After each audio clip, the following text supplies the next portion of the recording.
மண்ணாங்கட்டி ராஜா, மண்டியிட்ட ராஜா, மண்டுக ராஜா, minority ராஜா, மதகஜ ராஜா, மன்மத ராஜா, திராவிட குல கடக மாமா மன்னன் 21ஆம் எலிகேசி பராக் பராக் பராக். வந்தாரு வந்தார் சுடலை, வந்தாரு வந்தார் சுடலை.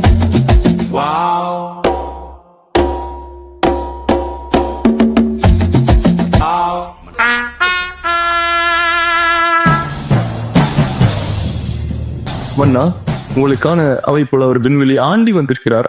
ஆக வர சொல்லும் அந்த ஆண்டியை. விண்வெளி விண்வெளி ஆண்டி அடே புலவா, எம்பி எம்பி என் தம்பியார்கள், தங்கள் தம்பியார்கள். புத்தரவு மன்னா, விண்வெளி விண்வெளி விண்வெளி ஆண்டி. எனதருமை 21ஆம் கப்சி அரசே, நீர் வாழ்க, உன் கோபாலபுர குடும்பம் வாழ்க. என்ன அவன் பேச்சில் ஆணவம் தெரிகிறது? ஆணவம் இல்லை மன்னா, அவன் நாடக நடிகன். 200 பொற்காசுகளுக்காக என்ன வேண்டுமென்றாலும் செய்வான். தன்னை ஆண்டவன் என்று அவனை பீற்றிக் கொள்வான்.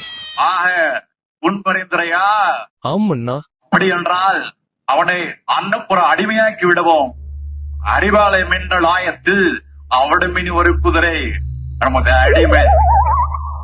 விண்வெளி ஆண்டி நோண்டின் பாடும் பாடித் தொலையும். கப்சி மன்னா, நமது கழகத்தின் மாமன்னா, நீ ஒரு மாமா மன்னா. மக்களை ஏமாற்றி மொத்தமாக சுருட்ட பார்க்கும் நீர் ஒரு மொள்ள மாறி.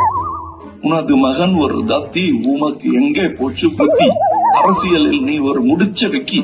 உனது அவை அமைச்சர்கள் அனைவரும் புறம்போக்கு, அவர்களை உடனே பதவி நீக்கு. அப்பா டக்கர் என்று நினைத்துக் கொள்ளாதீர்கள். கூடிய சீக்கிரம் உங்கள் அப்பா டான்ஸ் ஆட போகிறது. நிதி நிதி என்ற நாட்டை சுருண்டுகிறீர்களே, விரைவில் முடிய போகிறது உங்கள் விதி. மக்கள் தரப்போகிறார்கள் நிதி, அதற்கு பிறகு அதோ கதி.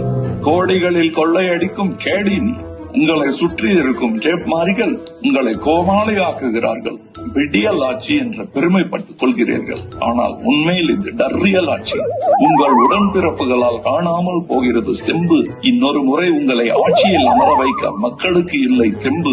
நாட்டில் என்ன நடக்கிறது என்று தெரியாத மண்ணாங்கட்டி மன்னா, கொள்ளையடிப்பதில் மட்டும் நீங்கள் படுசுட்டி. மக்களிடம் கப்சா விடுவதில் நீங்கள் வல்லவர். எதிரிகள் எதிர்த்தால் உடனே மண்டியிட்டு விடுவீர்கள். அந்த விஷயத்தில் மட்டும் நீங்கள் மன்மத ராஜா. பதவிக்காக உங்களிடம் தூக்குகிறார்கள் கூஜா. சென்னையும் சேர்த்துதான் சொல்கிறேன் ராஜா. ஆக உங்கள் கோபாலபுர வம்சம் இனி ஆக போகிறது துவம்சம்.